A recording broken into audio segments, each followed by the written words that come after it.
Chronique de Nostradamus.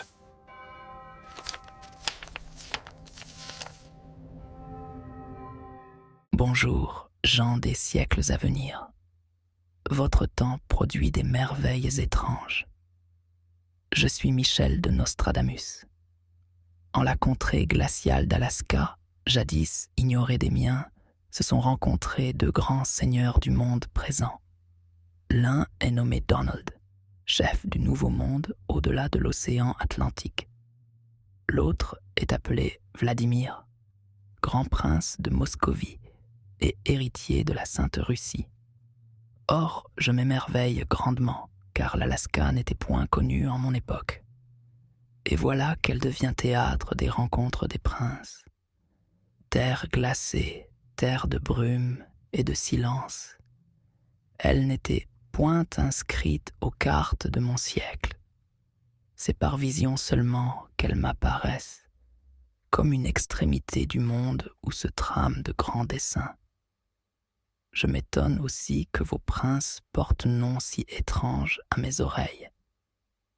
Car Donald, ainsi m'a-t-on conté, est aussi le nom d'un canard plaisantin de vos fables modernes, auxquelles les enfants de votre siècle prennent grand plaisir.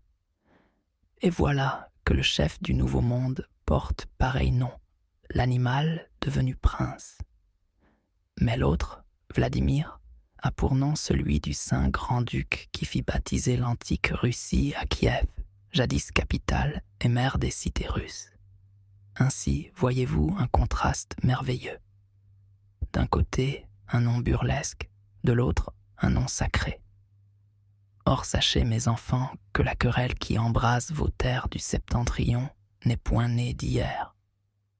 L'Ukraine, qui est aujourd'hui champ de bataille, fut en mon temps connue comme la Rousse de Kiev, matrice de tout l'édifice russe.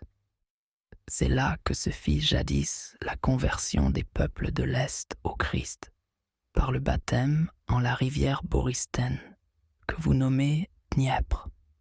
Et c'est pour ce berceau spirituel et politique que vos princes modernes s'entredéchirent, comme des héritiers qui disputent l'antique héritage du père.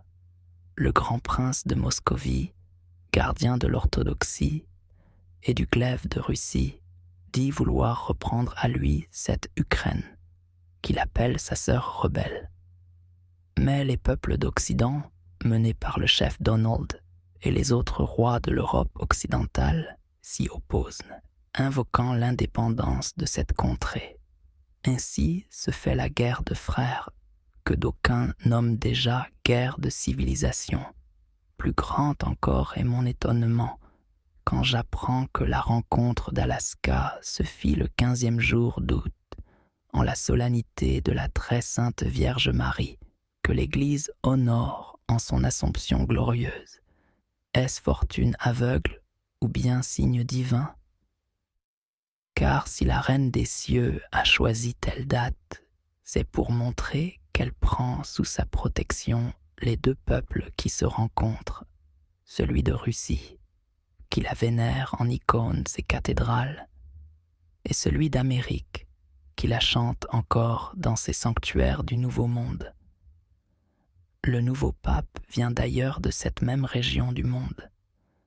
Ainsi, le ciel fit signe, malgré les glaives tirés, malgré les rancunes et les foudres de guerre, il reste une espérance de concorde si les princes et les peuples se souviennent de la mère qui rassemble ses enfants.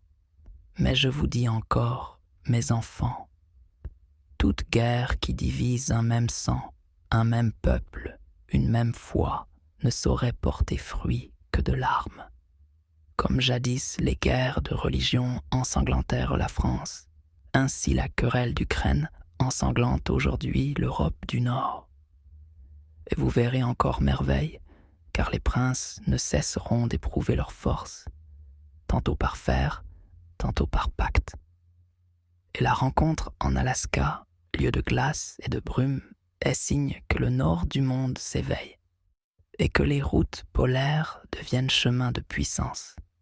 Car oui, le destin de l'Europe se joue à présent jusque dans le pôle arctique.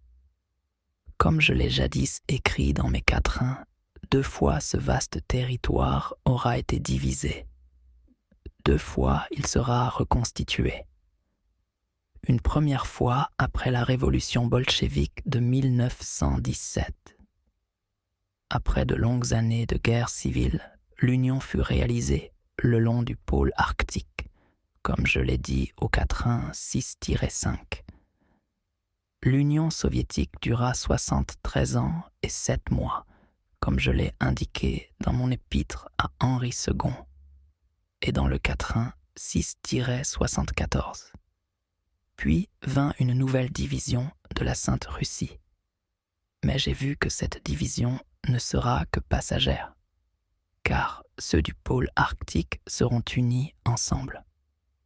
Ainsi que je l'ai écrit au quatrain 6-21, et ce sera le signal de grands événements autour de la Méditerranée. Au moment où je vous parle, vous ne le savez pas encore. L'unité n'a point été reconstituée.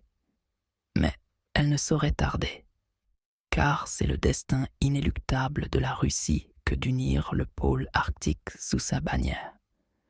C'est l'un des buts cachés de cette terrible guerre d'Ukraine. Mais non le seul, car une Russie unie et puissante doit préparer l'avènement du grand monarque en Occident. Or, le quatrain 10-72 donnait la date de l'éclipse du 11 août 1999. Et voyez, 2 jours plus tôt, Vladimir Poutine devenait Premier ministre de Russie. Depuis ce jour, il n'a plus quitté le pouvoir. Il est encore là aujourd'hui. Il est là pour préparer la venue du nouvel élu, du roi des frayeurs. Celui-là même qui doit restaurer la monarchie en France, car l'Angoulemois faisait jadis partie de ce royaume. Vladimir et Donald, malgré leurs noms si dissemblables, devront jouer un rôle dans ce retour qui provoquera la terreur des puissants de ce monde. Vous reconnaîtrez le grand monarque à ceci. Jamais on ne dira tant de mal d'un homme que de lui. Sachez enfin que nul empire n'est éternel, nul prince n'est assuré de sa gloire, car le temps dévore tout. Pourtant, certains noms traversent les siècles et les millénaires. La mémoire des peuples ne les oublie pas. Les 2 princes dont je vous ai parlé font partie de cette catégorie. Leurs noms resteront gravés dans l'âme des peuples.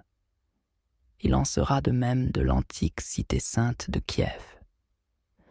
Ils demeurent et demeureront dans la mémoire, tant qu'il y aura des hommes pour se souvenir